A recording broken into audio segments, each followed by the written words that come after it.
आज की चर्चा है राजा और गुरु में क्या अंतर है और उसका आधुनिक दृष्टिकोण क्या है।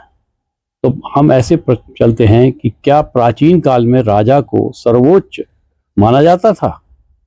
हाँ, प्राचीन काल में राजा को सिंहासन पर बैठने के बाद सर्वोच्च माना जाता था।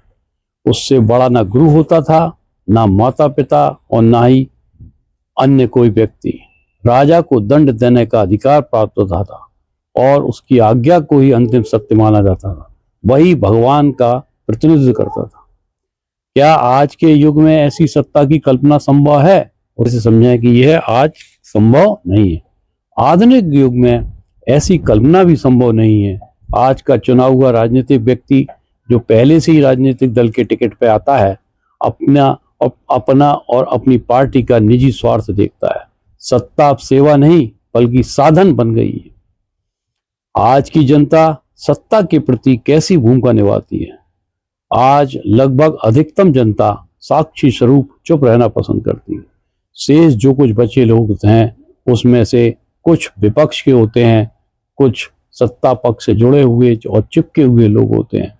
बहुत कम लोग सत्ता की नीतियों की व्यवहारिक, सरल और संतुलित आलोचना वो भी प्रेम पूर्वक कर पाते हैं। उनके पास इतना साहस भी नहीं होता। क्या साधारण नागरिक सत्ता को शिक्षा दे सकता है? सामान्यता नहीं। साधारण नागरिक द्वारा सत्ता को शिक्षा देना उसकी औकात नहीं माना जाता। यही कारण है कि जनतांत्रिक अधिकार होते हुए भी लोग चुप रहना ही सुरक्षित समझते हैं। प्राचीन काल में गुरु और राजा का किस तरह का संबंध होता था? प्राचीन काल में राजा गुरुजनों की आलोचना को भी संकेत मात्र में समझने के लिए बाध्य होता था।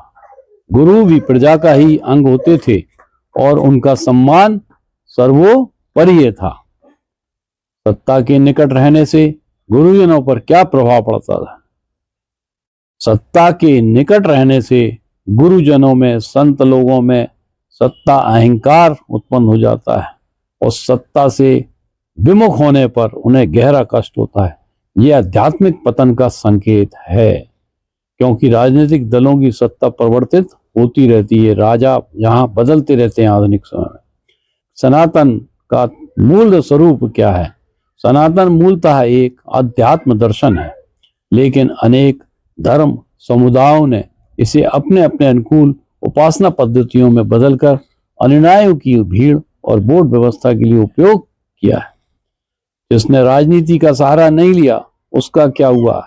हम आज तक देखते हैं कि विभिन्न समुदाय ग्रुप बने हैं, विभिन्न अखाड़े बने हैं, विभिन्न जाति समुदाय बने हैं, और जिस धर्म समुदाय विशेष ने राजनीति का सहारा नहीं लिया उसका पतन ही हुआ है।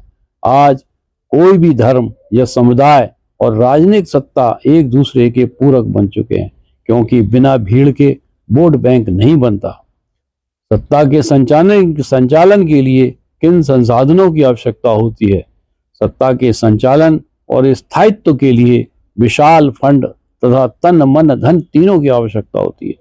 इसके लिए सरकारी सेवक और व्यापारिक वर्ग दान, भेंट या रिश्वत की व्यवस्था में शामिल होते हैं। आप देख रहे होंगे कि चूंकि सत्ता ही सर्वोपरि है, उसके लिए व्यवस्था करनी होती है, तो यही पूरी रिश्वत की पूरी प्रक्रिया को जन्म देता है।